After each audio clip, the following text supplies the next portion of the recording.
அன்பர்களே, பலஸ்தீன செய்திகள் குறித்து பல வகையான செய்திகள் வந்த வண்ணம் உள்ள நிலையில் டச்சு கொடியுடன் கூடிய கப்பல் மீதான தாக்குதலுக்கு யெமனின் ஹவுதி படையினர் பொறுப்பேற்று இன்றைய புதன்கிழமை அவர்கள் டச்சு நெதர்லாந்தில் இருந்து வந்த, அதாவது அம்ஸ்டர்டாமை தலைமையகமாக கொண்ட ஒரு கப்பலை அவர்கள் செங்கடல் வழியாக வந்தபோது எடன் வளைகுடாவில் தாக்கியிருக்கின்றார்கள். ஒரு செய்தி, எடன் வளைகுடாவில் தீப்பிடித்த டச்சு கொடியுடன் கூடிய பொது சரக்கு கப்பலான மினர் வாக்ராட்ச் மீதான தாக்குதலுக்கு யெமனின் ஹவுதி போராளிகள் புதன்கிழமை இன்று பொறுப்பேற்றிருக்கிறார்கள். ஒரு செய்தி. அடுத்த செய்தி, மிக மிக மிக பிரபல்யம் மிக்கிறார் ஸ்வீடிஷ் காலநிலை ஆர்வலர் கிரேட்டா துன்பெர்க் மற்றும் அதன் பங்கேற்பாளர்களில் பல இத்தாலிய சட்டமன்ற உறுப்பினர்களை உள்ளடக்கிய குளோபல் ஸ்மித் புளோட்டிலா குழுவினரை உடன் நாடு திரும்புமாறு இத்தாலிய பிரதமர் ஜோர்ஜியா மெலோனி இன்று நண்பகல் உத்தரவிட்டிருக்கின்றார். இதுதான் இன்றைய உலக பரப்பில் மிகவும் அதிகமாக பகிரப்பட்ட செய்தியாகவும் உலகம் சற்று கவனம் செலுத்திய செய்தியாகவும் நாம் இந்த செய்திகளை சொல்ல முடியும். அதிலும் குறிப்பாக ஹவுதிகள் அமெரிக்காவுடன் ஓரளவு இந்த தாக்குதல் குறித்தான சமநிலையான ஒரு ஒப்பந்தம் செய்து கொண்ட போதிலும் அவர்கள் தொடர்ந்து செங்கடல் வழியாக வருகின்ற அவர்களின் உத்தரவுகளை மீறி வருகின்ற கப்பல்கள், சரக்கு கப்பல்களை தாக்கி அழித்து வருகின்றார்கள். அதிலேயும் அம்ஸ்டர்டாம் நெதர்லாந்தில் இருந்து வந்த டச்சு கொடியுடன் வந்த கப்பலை அவர்கள் அடித்து நொறுக்கி தீப்பறை வச்சிட்டார்கள். டச்சு கொடியுடன் கூடிய கப்பல் மீதான தாக்குதலுக்கு யெமனின் ஹவுதிகள் பொறுப்பேற்றுள்ளனர். ஏடன் வளைகுடாவில் தீப்பிடித்த டச்சு கொடியுடன் கூடிய பொது சரக்கு கப்பலான மினர் வாக்ராட்ச் மீதான தாக்குதலுக்கு யெமனின் ஹவுதி போராளிகள் புதன்கிழமை இன்று காலை தாங்கள் பொறுப்பேற்றெடுத்ததாக அவர்களின் ராணுவ பிரிவு அறிவித்திருக்கின்றது. ஏடன் வளைகுடாவில் ஒரு டச்சு சரக்கு கப்பலை ஒரு கப்பல் ஏவுகணை மூலம் தாக்கி 2 பணியாளர்களை காயப்படுத்தி கப்பலை தீப்பிடித்து எரிய விட்டதற்கு ஹவுதிகள் பொறுப்பேற்றிருக்கிறார்கள். இதேவேளை ஸ்வீடிஷ் காலநிலை ஆர்வலர் கிரேட்டா துன்பெர்க் மற்றும் அதன் குழுவினரை உடனடியாக நாடு திரும்புமாறு இன்று புதன்கிழமை மாலை Italian prime minister Giorgia Meloni உத்தரவிட்டிருக்கின்றார். ஈரானுடன் இணைந்து ஹவுதி குழுவினர் 2023 ஆண்டு முதல் செங்கடலில் உள்ள கப்பல்கள் மீது ஏராளமான தாக்குதல்களை நடத்தி வருகின்றனர். காசா மீதான இஸ்ரேலின் போரில் பலஸ்தீனியர்களான ஒற்றுமை என்று அவர்கள் விவரிக்கும் இஸ்ரேலுடன் தொடர்புடையதாக கருதும் கப்பல்களை குறிவைக்கிறது. ஒரு கப்பல் ஏவுகணை தாக்குதல் மூலம் நடத்தப்பட்டதாக ஹவுதிகளின் ராணுவ செய்தியாளர் இன்று மாலை தெரிவித்திருக்கிறார். புதன்கிழமை மாலை இந்த தாக்குதல் 2 மாலுமிகளை காயப்படுத்திக் உள்ளது மற்றும் கப்பலின் 19 பணியாளர்களை ஹெலிகாப்டர் மூலம் வெளியேற்ற வேண்டிய கட்டாயம் ஏற்பட்டது என்று ஐரோப்பிய ஒன்றிய கடல்சார் பணி ஆஸ்படைஸ் மற்றும் கப்பலின் இயக்குநரிடம் தெரிவித்திருக்கின்றார். ஆம்ஸ்டர்டாமை தலைமையாக கொண்ட நெதர்லாந்தில் ஆம்ஸ்டர்டாம் நகரத்தின் ஆம்ஸ்டர்டாம் பேஸ்ட் ஆபரேட்டர் ஸ்லிட்டாஃப் தளமாக கொண்ட ஆபரேட்டர் ஸ்லிட்டாஃப் திங்கள் அன்று மினர் வாக்ராட்ச் ஏடன் வளைகுடாவில் சர்வதேச ரீதியில் தாக்கப்பட்ட போது கணிசமான சேதத்தையும் தீயையும் சந்தித்தாக அவர்கள் கூறுகிறார்கள். ஆனாலும் முற்றுமுழுதாக அந்த கப்பல் தீப்பற்றி எரிந்து கடலுக்குள் அப்படி அமுங்கி விட்டதாகத்தான் அந்த கப்பலின் போட்டோக்கள் இருக்கின்றது. ஹவுதிகள் மினர் வாக்ராட்டை அதன் உரிமையாளர் ஆக்கிரமிக்கப்பட்ட பலஸ்தீனத்தின் துறைமுகங்களுக்குள் நுழைவதற்கான தடையை மீறியதால் தாக்கியதாகத்தான் ஹவுதிகள் தெரிவித்திருக்கிறார்கள். செப்டம்பர் 1 இன்று சவுதி அரேபியாவின் செங்கடல் துறைமுக நகரமான யன்பு அருகே இஸ்ரேலுக்கு சொந்தமான டேங்கர் ஸ்கர்லைட் குறிவைத்த பிறகு வணிக கப்பல் மீது ஹவுதிகள் நடத்திய முதல் தாக்குதல் இதுவாகும். ஏடன் வளைகுடாவில் கடைசியாக குறிப்பிடத்தக்க ஹவுதிகள் தாக்குதல் ஜூலை 2024 சிங்கப்பூர் கொடியுடன் கூடிய லோபிபியா கொள்கலன் கப்பலில் நடந்தது. ஹதே மஹர் மற்றும் முகமது ஹோபாரி ஆகியோரால் அறிக்கை செய்யப்பட்டது. லெஸ்லி எட்லர் மற்றும் ஸ்டீபன் ஹாக்ஸ் ஆகியோரால் திருத்தப்பட்டது. இஸ்ரேலிய நடவடிக்கை நெருங்கி வருவதால் காசா கடற்படைக்கான ஆதரவை இஸ்ரேல் நிறுத்த உள்ளது. ட்ரம்பின் அமைதி திட்டத்தை ஹமாஸ் ஏற்றுக்கொள்ளும் என்று நம்புவதாக போப் லியோ கூறுகிறார். போப் ஆண்டவர் அவர் அமெரிக்கை சேர்ந்தவர் தானே. அவரும் இப்பொழுது இலங்கையில் இருக்கின்ற ஒருவர், இங்க இருக்கார், இங்கேயும் ஒருவர். அவர் எப்போதும் சிங்கள மக்களுக்கு அதன் குரல் கொடுப்பார்.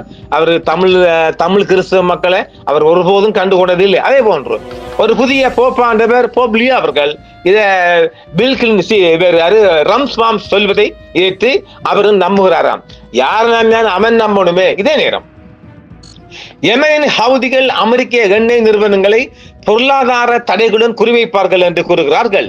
இந்த தாக்குதலில் 2 மாலுமிகள் காயமடைந்த கப்பலின் 19 பணியாளர்கள் ஹெலிகாப்டருடன் வெளியேற்றப்பட்டதாகவும் அமெரிக்க ஒன்றிய கடல்சார் பணி மற்றும் கப்பலின் இயக்குநர் தெரிவித்துள்ள போதிலும் ஆம்ஸ்டர்டாமை தலைமையாக கொண்ட ஆபரேட்டர் திங்களாண்டு இதை ஏற்றுக்கொண்டிருக்கின்றார். அந்த கணிசமான சேர்த்தை அவர்கள் ஏற்றிருக்கிறார்கள்.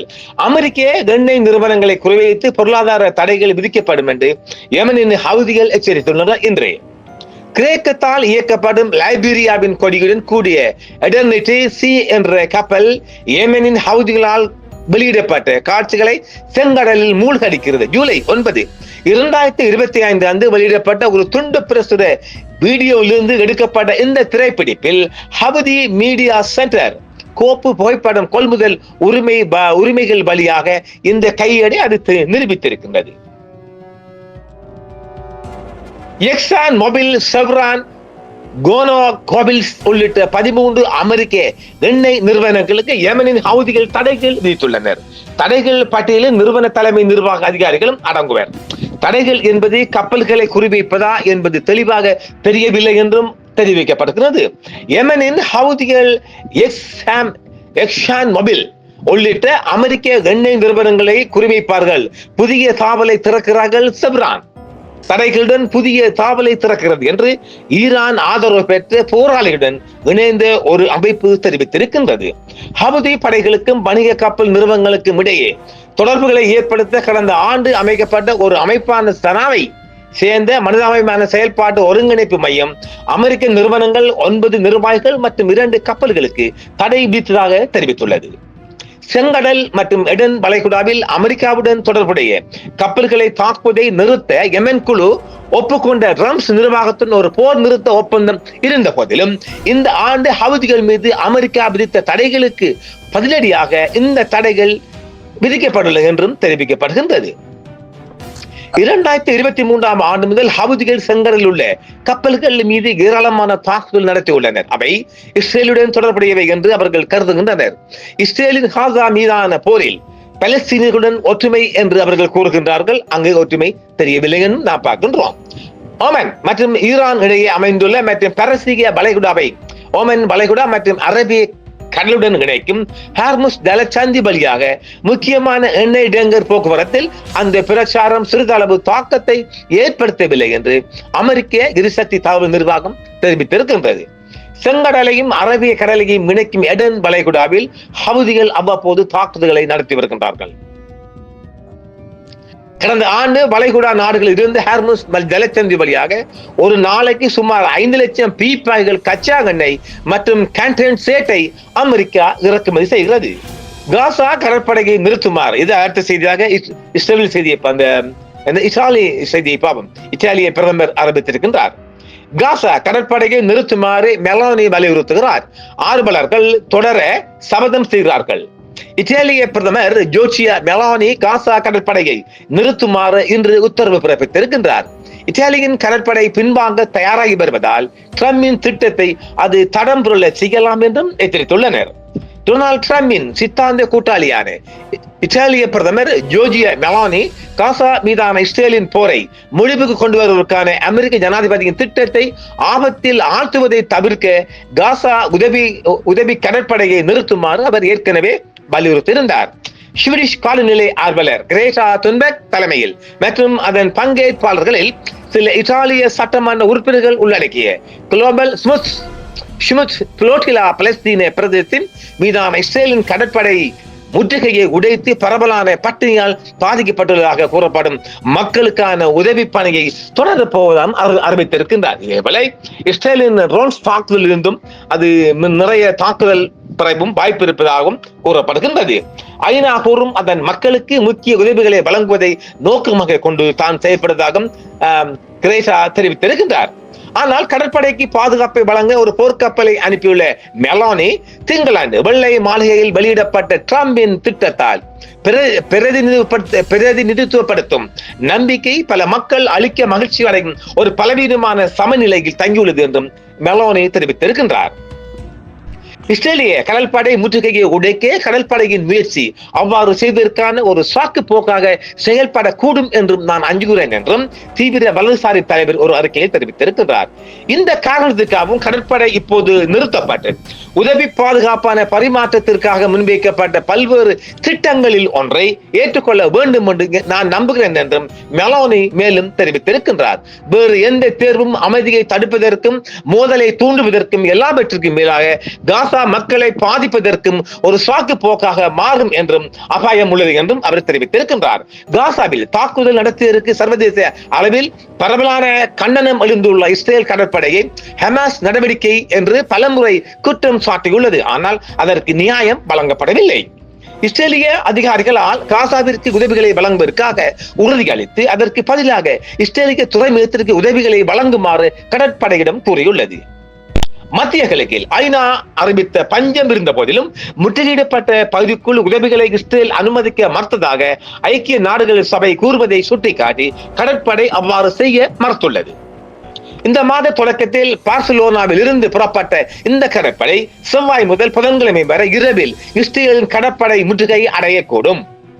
அதாவது நாம் இந்த செய்தி வழங்குகின்ற இந்த இரவே இவர்களின் கப்பல்கள் இஸ்ரேலின் ட்ரோன் தாக்குதலுக்கு உள்ளாக அடையக்கூடும் என்றும் சொல்லப்படுகின்றது. இஸ்ரேலிய பிரதமர் பெஞ்சமின் நெதன்யாஹுவின் ஆதரவுடன் டிரம்பின் திட்டம் போர் நிறுத்தம் ஹமாஸால் பிடிக்கப்பட்ட பணைய கைதிகளை 72 மணி நேரத்துக்குள் விடுவித்தால் பலஸ்தீன போராளிகளை நிராயுத பாணியாக்குதல் மற்றும் காசாவிலிருந்து படிப்படியாக இஸ்ரேலில் திரும்ப பெறுதல் ஆகியவற்றை வலியுறுத்துகிறது. அதைத் தொடர்ந்து ட்ரம்ப் தலைமையிலான போருக்கு பிந்திய இடைக்கால அதிகாரம் ஒன்றும் அமைக்கப்படும் என்று சொல்லியிருந்தோம் இல்லையா, அதையும் அவர் பார்க்கின்றார். இத்தாலிய கடற்படை சர்வதேச கப்பல்கள் காசா கடற்படை 150 மைல்கள் தொலைவில் நின்றவுடன் அவர்களை பின்தொடர்வதை நிறுத்துவதை கூறுவதை அடுத்து இது வந்துள்ளது என்று இத்தாலிய பாதுகாப்பு அமைச்சகம் இன்று தெரிவித்திருக்கின்றது. அதாவது இத்தாலிய கடற்படை சர்வதேச கப்பல்கள் காசா கடற்கரையிலிருந்து 150 மைல் கிட்டத்தட்ட 280 கிலோமீட்டர் தொலைவில் சென்றவுடன் அவர்களை பின்தொடர்வதை நிறுத்துவதை கூறியதா, அதாவது நிறுத்த போகின்றான்னு சொல்லுகின்றது. அவர் பின்வாங்கிடுவாங்க. இனி அந்த 150 கிலோமீட்டருக்கும் காசாவை நெருங்க வேண்டிய பொறுப்பு இந்த நிவாரண குழுவின் கையில் தங்கி இருக்கின்றது. அப்போது இஸ்ரேலிய படைகள் தாக்கக்கூடும் என்று எதிர்பார்க்கப்படுகிறது. கப்பல் குழு 150 மைல் வரம்பை அடைந்ததும் அதனுடன் வரும் இத்தாலிய போர்க்கப்பல் நிறுத்தப்படும் என்றும் இது சமீபத்திய நாட்களில் பலமுறை தெரிவிக்கப்பட்டது போல என்றும் அமைச்சகம் ஒரு அறிக்கையில் தெரிவித்துள்ளது. கப்பல் ஆர்வலருக்கு 2 எச்சரிக்கைகளை வெளியிடும் இரண்டாவது மற்றும் இறுதி எச்சரிக்கை GMT காலை 12 மணிக்கு வெளியிடப்படும். அப்போது கப்பல் குழு குறிப்பிட்ட தூரத்திற்குள் சென்றடையும் என்று எதிர்பார்க்கப்படுகிறது என்றும் அந்த அறிக்கையில் தெரிவிக்கப்பட்டிருக்கின்றது. செவ்வாய்க்கிழமைக்கு முன்னதாக கடற்படை கப்பலின் இத்தாலிய செய்தி தொடர்பாளர் மரியா அலோனா டெல்லியா இஸ்ரேலுடனான ராஜேந்திர சம்பவத்தை தவிர்க்க கடற்படை கப்பலை நிறுத்திவிட்டு திருப்பி அனுப்பும் அரசாங்கத்தின் திட்டங்கள் குறித்து ஆர்வலருக்கு தெரிவித்திருக்கின்றார். அதாவது எங்களை ஸ்கோட் நிக்க போதுன்னு சொல்ல போறாங்க. கரையை நெருங்க வேண்டாம் என்ற இத்தாலியின் எச்சரிக்கைகளுக்கு கடற்படை கவனம் செலுத்த விரும்பவில்லை என்று கூறினார். இது எப்படி இருக்குது? அதாவது கூட சேர்ந்த இத்தாலிய அந்த நேவி கப்பல் நாங்க நிறுத்த மாட்டோம், நாங்க ஃபுல்லா காசா கரை அடைய போகும்னு சொல்றாங்க. இது எப்படி இருக்குது? சிறப்பாகவும் இருக்கு. அதாவது அவங்களுடைய இத்தாலியன் நேவி படை அரசுக்கு கட்டுப்படவில்லை. இது ஒரு கவனிக்கப்பட வேண்டிய விடயம். கிரேக்கத்திற்கு அப்பால் உள்ள சர்வதேச கடல் பகுதியில் ஸ்பென் கையெறி குண்டுகள் மற்றும் எரிச்சலூட்டும் பொருட்களுடன் கூடிய ட்ரோன்ஸ்களால் தாக்கப்பட்ட பின்னர் ராணுவ ரீதியாக ஈடுபட எந்த நோக்கமும் இல்லாமல் கடற்படை கப்பல்களுக்கு உதவ இத்தாலி மற்றும் ஸ்பெயின் கடந்த வாரம் கடற்படை கப்பல்களை அனுப்பியுள்ளது. வரும் மணி நேரங்களில், அதாவது சில மணி நேரங்களில் மற்றொரு தாக்குதலுக்கு ஆர்வலர்கள் தயாராகி வருவதாக டெல்லியா கூறியுள்ளார். இஸ்ரேல் இன்றிரவு நம்மை தாக்கும் ஏனெனில் அனைத்து சமிஞ்சங்களும் இது நடப்பதை சுட்டி காட்டும் என்று அவர் கூறியிருக்கின்றார். எனவே இந்த செய்தியை முடிச்சு சொல்லுவோம். கடற்படை கப்பல்கள் திறந்த கடலில் இடைமறிக்கப்படும் என்றும் ஆர்வலர்கள் கைது செய்யப்படுவார்கள் என்றும் தான் எதிர்பார்ப்பதாக இத்தாலிய பாதுகாப்பு அமைச்சர் கைடோ குரோசேட்டா தெரிவித்திருக்கின்றார். இதுதான் இன்றைய உலக பரப்பில் இருந்து வருகின்ற செய்திகள். அதாவது இந்த புளோட்டிலா உதவி கப்பல் குழு அந்த குழு மீது இஸ்ரேல் இன்று இரவு, அதாவது இலங்கை நேரத்தின் 7 மணி கடந்து மிகப்பெரிய தாக்குதல் ஒன்றை செய்யலாம் என்று உலக பரப்பில் எதிர்பார்க்கப்படுகின்றது. இதுதான் நாம் கடைசியாக இன்று உங்களுக்காக தரக்கூடிய செய்தி. மற்ற செய்திகளை வருகின்ற போது நாம் பெறுவோம். இஸ்ரேல் காட்டு மிராண்டித்தனமான தாக்குதல்களை இந்த புளோட்டிலா கப்பல் மீது செய்யலாம் என்றும் உலக பரப்பில் எதிர்பார்க்கப்படுகின்றது. ஏனெனில் அதற்கான சமிஞ்சைகள், எச்சரிக்கைகள் தங்களுக்கு கிடைத்திருப்பதால்தான் அவர்கள் சொல்லுகின்றார்கள் இந்த குழுவிலிருந்து. இருந்தாலும் இத்தாலிய பாதுகாப்பு அமைச்சர் ஹைடோ குரோசெட்டாவும் இது பற்றி முழுமையாக தெரிவித்திருக்கிறார். பார்ப்போம், விடிந்து பார்க்கலாம். நன்றி நேர்களே. என்றும் உங்களுடன் சன்ரைஸ் இந்தியா டிவி சப்ஸ்கிரைப் பண்ணுங்கள், பெல் பட்டனையும் கிளிக் செய்யுங்கள். உங்கள் ஆதரவே எங்கள் சேவை. ஆதரவு தாருங்கள், அரவணைப்போம். மறக்காம சர்ப்ரைஸ் பண்ணுங்க. தேங்க்யூ.